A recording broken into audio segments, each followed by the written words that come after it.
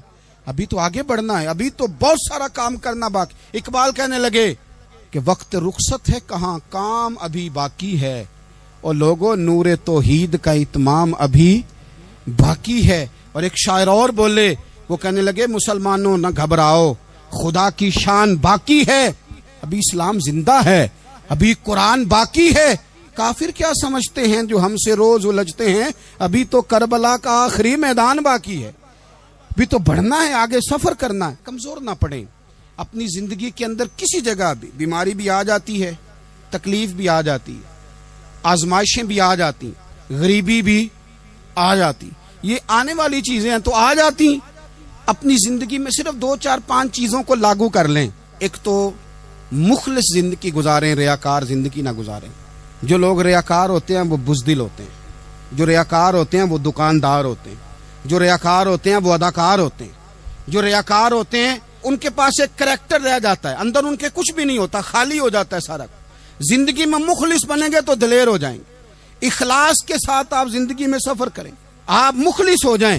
میرے رسول پاک صلی اللہ علیہ وسلم نے فرمایا مخلص ہو جاؤ، اللہ کی رضا والے ہو جاؤ، مخلص ہو جاؤ، تمہارا تھوڑا عمل بھی تمہارے لیے زیادہ ہو جائے گا، تمہیں کفایت کر جائے گا تھوڑا عمل۔ اللہ کے علاوہ کسی سے ڈرنا چھوڑ دیں، غیر کا خوف دل سے نکال دیں، خوف نکال دیں، اپنی زندگی میں غیر کا خوف نکال دیں، نکال پھینکیں آپ امیروں کا خوف، نکال پھینکیں دنیا کیا کہے گی۔ یاد رکھنا عزتیں بھی رب دیتا ہے، ذلتیں بھی اس کی مشیت کا تقاضا ہوتی ہیں، رزق کا مالک بھی اللہ ہے۔ حضرت مولا علی سے کسی نے کہا کہ آپ اپنے ساتھ حارس کیوں نہیں رکھتے، گن مین کیوں نہیں رکھتے، باڈی گارڈ کیوں نہیں رکھتے؟ تو حضرت علی فرمانے لگے موت سب سے بڑی محافظ ہے، وقت سے پہلے آتی نہیں، آ سکتی نہیں۔ آپ غیر کا خوف نکال باہر پھینکیں۔ ایک جملہ میدان کربلا میں امام حسین نے کہا تھا، ایک جملہ، اور وہ جملہ اتنا طاقتور ہے کہ اگر سونے کے پانی سے لکھا جائے، ہیروں سے تولا جائے تو یہ ساری چیزیں کمزور پڑ جائیں۔ امام علی مقام میدان کربلا میں جب گھوڑے پہ سوار ہوئے، اللہ اکبر کہہ کے میدان میں آئے، اور آپ نے یزیدیوں سے کہا کہ تم ظالم ہو، جابر ہو، فاسق ہو، اطاعت تمہاری نہیں قبول کی جائے گی، اب بتاؤ لڑنا ہے کہ کیا کرنا ہے۔ جب وہ لڑنے کے لیے میدان میں آئے تو امام نے ایک جملہ کہا، فرمانے لگے لوگوں گواہ رہنا، آج میں نے عزتیں خرید لی ہیں اور ذلتیں دور کر دی ہیں۔ عزت ہے ہمارے پاس، عزت، ذلت دور ہو گئی۔ اگر اس کے ظلم سے چھپ کے بیٹھ جاتے، اگر ان تلواروں کے سامنے کمزور پڑ جاتے، اگر اس بڑے لشکر کو پیٹھ دکھا دیتے تو یہ عزت والا معاملہ لوگوں ہم نے عزتوں کا سودا کیا، ہم نے ذلتیں بھگا دی، ہم نے وہی سودا کیا جو ہمارے اجداد کا طریقہ تھا، جو ہمارے اسلاف کا طریقہ تھا، جو طریقہ ہم نے علی المرتضیٰ سے سیکھا تھا اور نبی مصطفیٰ سے سیکھا تھا، وہ طریقہ ہم نے کر دکھایا۔ اللہ کے غیر کا خوف نکال پھینکے زندگی۔ اور تیسری بات، ہدف مقرر کریں،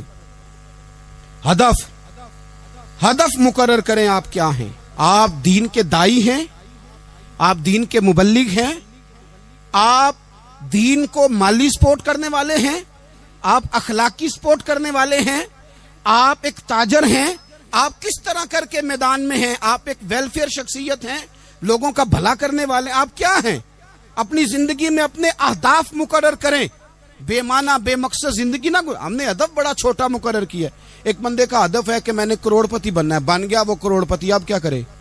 اب وہ ٹینشن میں ہے، کیا کروں؟ ہدف چھوٹا تھا نا، وہ پورا ہو گیا۔ ایک بندے کا ہدف تھا میں نے بڑی دکان خریدنی ہے، خرید لی، اب کیا کرے؟ اب ٹینشن میں ہے، آگے کدھر جائے؟ ایک بندے کا ہدف تھا میں نے وزیر بننا، بن گیا، یہ چھوٹا ہدف ہے، یہ ہدف کبھی بھی آپ قبول نہ کریں۔ ایک ہدف وہ تھا جو یزید نے اختیار کیا کہ مجھے حکومت پہ بیٹھنا ہے، ایک ہدف وہ تھا جو عبید اللہ ابن زیاد کا تھا کہ مجھے گورنر بننا ہے، ایک ہدف وہ تھا جو عمر بن سعد کا تھا کہ مجھے رے کی حکومت لینی ہے۔ یہ ان لوگوں کے ہدف تھے، اور ایک ہدف حسین ابن علی کا تھا، امام علی مقام کا تھا کہ مجھے جبر کے سامنے ڈٹنا ہے، ظلم کے سامنے ڈٹنا ہے۔ امام علی مقام کا خون تو بہہ گیا، کربلا کی زمین تو رنگین ہو گئی، نہ عبید اللہ ابن زیاد کی گورنری بچی، نہ شمر کو حکومت ملی، نہ یزید کچھ کما سکا، نہ زیاد کا وہ ظلم رہا، نہ یزید کی وہ جفا رہی۔ جو رہا تو نام حسین کا، جو رہا تو نام حسین کا، جسے زندہ رکھتی ہے کربلا۔ جو رہا تو نام حسین کا۔ چھوٹے اہداف نہ مقرر کرو۔ یہ کیا بات ہوئی؟ ایک کونسلری پہ سارا کچھ ہار دینا، ایک بچے کے میڈیکل کالج کے داخلے پہ سارا کچھ ہار دینا، ایک ہلکی چیز سفارش پہ سارا کچھ ہار جانا، ایک بڑے آدمی کے نام فوٹو آ گئی اور تو سارا کچھ ہار کے بیٹھ گیا۔ نہ اپنی قیمت تھوڑی نہ لگا، جگہ جگہ نہ بکا کر، جگہ جگہ نہ بکا کر، جگہ جگہ نہ اپنے آپ کو سیل کیا کر۔ ہمارے سودے ہو گئے، ہمیں حضور نے خرید لیا، مدینے کی گلی میں سودا ہو گیا۔ سودا کس نام پہ ہوا؟ کس نام پہ ہوا؟ ہم نے صرف اتنا کہا کہ یا رسول اللہ میدان محشر کہہ دینا کہ وہ دیکھو ہمارا غلام آ رہا ہے۔ بس اتنی سی بات پہ سودا ہوا، بک گئے، طے کر لیا، اس کو معراج سمجھا۔ بھائی کمزور کیسے پڑ گئے ہم؟ کس مقام پہ کمزور پڑ گئے؟ کہاں جا کے ہمارے اندر کمزوری آئی؟ استقامت، صبر، حوصلہ، ڈٹنا، مضبوط ہونا۔ ہم نا سوشل میڈیا دیکھ کے رائے قائم کرتے ہیں۔ آج کل یہ ہو رہا ہے تو لہذا اب بھی یہ کر دیں، کل وہ ہو رہا ہے تو لہذا اب بھی وہ کر دیں۔ ہمارا نظریہ کتاب و سنت ہے، ہمارا نظریہ وہ ٹرینڈ نہیں جو آج کل فلانی جگہ پہ چل رہا ہے۔ ہمارا نظریہ ہمارے بزرگوں کے 1400 سالہ نظریات ہیں۔ آپ 4 5 6 خبریں دیکھ کے نظریہ نہ بنایا کریں، نظریہ اللہ کی کتاب دیکھ کے بنائیں، رسول اللہ کا فرمان دیکھ کے بنائیں۔ 5 7 10 20 اینکر جہاں آپ کو لے کے جائیں وہ والا ذہن نہ بنائیں، ذہن وہ بنائیں جو ذہن ہمیں سیدنا امام حسین نے عطا فرمایا ہے۔ اپنی زندگی میں ایک تو اخلاص لائیں، اللہ کے غیر کا خوف نکالیں، ہدف مقرر کریں اور مزاج جد و جہد والا بنائیں، جد و جہد والا۔ میرے حضرت صاحب، میرے تاج الشریعہ، میرے شیخ، میرے مربی، میرے محسن، سرمایہ حیات، میری آنکھوں میں بھی وہ جلوہ ہے کہ میں نے ان کو دیکھا ہے۔ انہوں نے اپنی زندگی ایک کونے سے شروع کی، پوری دنیا کا انہوں نے سفر کیا۔ انہیں پتا تھا کہ بریلی شریف میں لاکھوں لوگ آتے ہیں، یہاں عرس ہوتے ہیں، لیکن ان کی ایک وصیت ہے، وہ بہت ساری جگہ آڈیو ریکارڈنگ بھی اس کی موجود ہے۔ حضرت نے فرمایا تھا میں زندگی میں رسول اللہ کے دین کے لیے نکلا ہوا ہوں، میں جگہ جگہ سفر کرتا رہتا ہوں، میری وصیت ہے اس رستے میں اگر کہیں میرا آخری وقت آئے تو مجھے بریلی شریف نہ لے کے جانا، اسی راہ میں مجھے دفن کر دینا، اسی راہ میں، اسی جگہ دفن کر دینا۔ میں چاہتا ہوں اسی راہ پہ دفن ہو جاؤں، اسی جگہ۔ عدم سے لائی ہے ہستی میں آرزو رسول، دیکھو ہمیں کہاں کہاں لیے پھرتی ہے جستجو رسول، کہاں کہاں لیے پھرتی ہے جستجو رسول، اور میں اپنی حیاتی تو قربان تھی وہاں۔ دیکھو محمد پکیندے گزر گئی، احد نال احمد صدیندے گزر گئی۔ کہا کہ اسی رستے میں نا، اسی رستے میں، یعنی رستہ ہو اور جب آخری وقت کا اعلان ہو تو لوگ کہیں کہ وہ تو حضور کے دین کی بات بتانے گیا تھا، اور کوئی کہے وہ تو ابھی رسول اللہ کا دین سنا کے گیا تھا، اور کوئی کہے کہ اس نے تو کل بھی وعدہ کیا تھا کہ وہ آئے گا اور حضور کی بات سنائے گا۔ عدم سے لائی ہے نا ہستی میں ہمیں آرزو رسول، لوگوں دیکھو نا ہمیں کہاں کہاں لیے پھرتی ہے جستجو رسول۔ پھر جب ہی نظارہ ہو میدان حشر میں بے دم کہ سب ہوں پیش خدا، اور میں روبرو رسول۔ اپنی زندگی میں اہداف مقرر کریں لوگوں۔ ہم نے اپنے بچوں کو، اولادوں کو، قبیلوں کو، بستیوں کو، برادریوں کو بڑا کچھ دیا ہے۔ آؤ نہ آج ہم اللہ کے حضور کچھ ارادے کریں کہ ہم اپنے دین کو بھی کچھ دیں گے، ہم اپنے مذہب کے لیے بھی کچھ کریں گے۔ آپ یقین کریں کالج مضبوط ہو گئے، مدارس کمزور ہو گئے. آپ یقین کریں کھیل کے اڈے آباد ہو گئے. خدارا اپنے دین کے لیے بھی سوچنا سیکھیں، اپنی اسلامی اقدار کے لیے بھی سوچنا سیکھیں، دین کی سربلندی کے لیے بھی سوچنا سیکھیں. میری زندگی کا مقصد تیرے دین کی سرفرازی، میں اسی لیے مسلمان، میں اسی لیے نمازی. حضرت عمر فاروق رضی اللہ تعالیٰ عنہ نا ہاتھ کے اندر تلوار لے کے دین کی پہرے داری کو نکلتے تھے. امام حسین نے تلوار لی، میدان میں دین کی پہرے داری کو نکلے، دین کی اقدار بچائی ہیں امام حسین. کسی شاعر نے کہا تھا دین نبی دا وانگ یتیماں رووے تے کرلاوے، آکھے او لوکو میں کتھوں لباں عمر بہادر جیڑا مینوں سینے لاوے. امام حسین نے اقدار بچائے دین کے. فرمایا فاسق، فاجر، ظالم، شرابی یہ مسلمانوں کے حکمران ہو سکتے؟ تو جو اقدار امام علی مقام بچانے نکلے ساری اولاد سمیت، ان کو بچانے کے لیے میں اور آپ کیا اقدامات کر رہے ہیں؟ ہم کیا کر رہے ہیں؟ ہمارے ملک کے اندر آہستہ آہستہ آپ غور کر لیں زنا بالجبر کہاں چلا گیا. معاذ اللہ عام زنا کے حالات کتنے خوفناک ہیں، زیادتیوں کی شرح کتنی بڑھ گئی ہے. آپ دیکھیں روز وہ خبریں، وہ چیزیں سنی نہیں جاتی. معصوم بچیاں، جنسی درندگی کے جو حوال ہیں، ابھی بھی لوگوں کو انتظار ہے کہ انہوں نے حسینی کب بننا ہے، فکر حسینی کے پاسبان بنے. یہی تو وقت ہے جب امام علی مقام آپ کو پکار رہے ہیں. اپنے اپنے چکر میں الجھ کر اقبال کہتے ہیں ہر کوئی مست مئے ذوق تنے آسانی ہے، حیدری فقر نے دولت عثمانی ہے، تم کو اسلاف سے کیا نسبت روحانی ہے.